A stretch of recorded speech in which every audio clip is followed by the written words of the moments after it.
ಹೊಸನಗರ ತಾಲೂಕಿನ ರಿಪ್ಪನ್ಪೇಟೆಯ ವಿನಾಯಕ ವೃತ್ತದಲ್ಲಿ ಶಿವಮೊಗ್ಗದಿಂದ ಬರಬೇಕಾದ್ರೆ ನೀವು ಬಲಕ್ಕೆ ತಿರುಗಿದರೆ ಅದು ಆನಂದಪುರ ಸಾಗರ ಸಾಗುವ ಮಾರ್ಗ.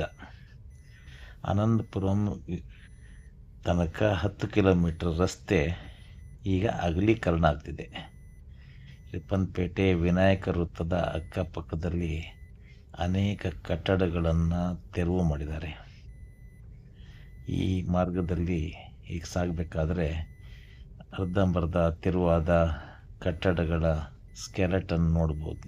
ಅಗಲೀಕರಣದ ಕಾಮಗಾರಿ ಭಾಳ ಜೋರಾಗಿ ನಡೀತಾ ಇದೆ. ಹಾಗಾಗಿ ಎಲ್ಲ ಕಡೆ ಧೂಳು, ಕಟ್ಟಡ ಹೊಡೆಯುವಂಥದ್ದು, ಚರಂಡಿ ತೆಗಿತಾ ಇರೋದು, ರಸ್ತೆ ವಿಸ್ತರಣೆ ಮಾಡ್ತಾ ಇರೋದು, ವಿದ್ಯುತ್ ಕಂಬಗಳ ಬದಲಾವಣೆ, ಈ ರೀತಿ ಕಾಮಗಾರಿಗಳು ಬಹಳ ಶೀಘ್ರವಾಗಿ ನಡೀತಾ ಇರೋದ್ರಿಂದ ಧೂಳುಮಯ ಆಗಿದೆ. ಇದು ಬಾಳೂರು ಕೆರೆ ಹತ್ತಿರ ನೋಡಿ ಬಂದಿದ್ದೀವಿ ನಾವು. ಅಲ್ಲಿ ಕಾಮತ್ರ ಪೇಂಟ್ ಫ್ಯಾಕ್ಟ್ರಿ ಇತ್ತು, ಅಲ್ಲಿ ಕೂಡ ಕಾಮಗಾರಿ ನಡೀತಾ ಇದೆ. ಅಲ್ಲಿದ್ದಂಥ ಮೋರಿ ಕೂಡ ವಿಸ್ತಾರ ಮಾಡ್ತಾ ಇದ್ದಾರೆ. ರಸ್ತೆ ಅಗಲೀಕರಣದಲ್ಲಿ ಕಾಮಗಾರಿನಲ್ಲಿ ಈ ಭಾಗಗಳಲ್ಲಿ ಉದ್ದಕ್ಕೂ 10 ಕಿಲೋಮೀಟ್ರ್ ಉದ್ದಕ್ಕೂ ಕಾಮಗಾರಿ ನಡೀತಾ ಇದೆ. ಭಾಳ ಶೀಘ್ರವಾಗಿ ಕಾಮಗಾರಿ ಪೂರೈಸುವ ಕೆಲಸ ಗುತ್ತಿಗೆದಾರರದಾಗಿದೆ.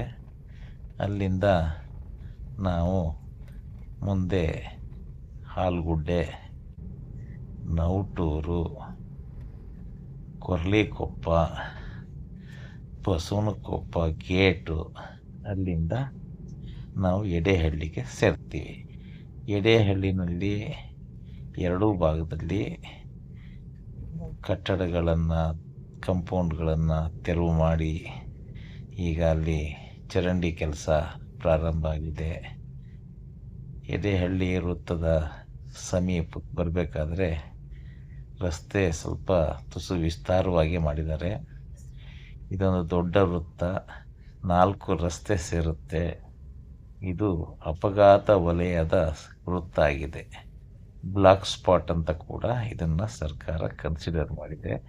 ಈ ರಸ್ತೆ ವಿಸ್ತರಣೆ ಆದ ಮೇಲೆ ಅಪಘಾತಗಳು ಆಗದೇ ಇರಬಹುದು ಅನ್ನುವ ನಿರೀಕ್ಷೆ ಕೂಡ ಇದೆ.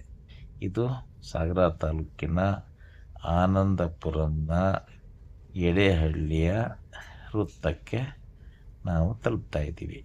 ರಿಪ್ಪನ್ಪೇಟೆಯ ವಿನಾಯಕ ವೃತ್ತದಿಂದ ಎಡೆಹಳ್ಳಿಯ ಅಂಬೇಡ್ಕರ್ ವೃತ್ತ, ಈ 10 ಕಿಲೋಮೀಟರ್ನ ಕಾಮಗಾರಿಗಳು ಶೀಘ್ರದಲ್ಲೇ ಮುಕ್ತಾಯವಾಗ್ಬೋದು.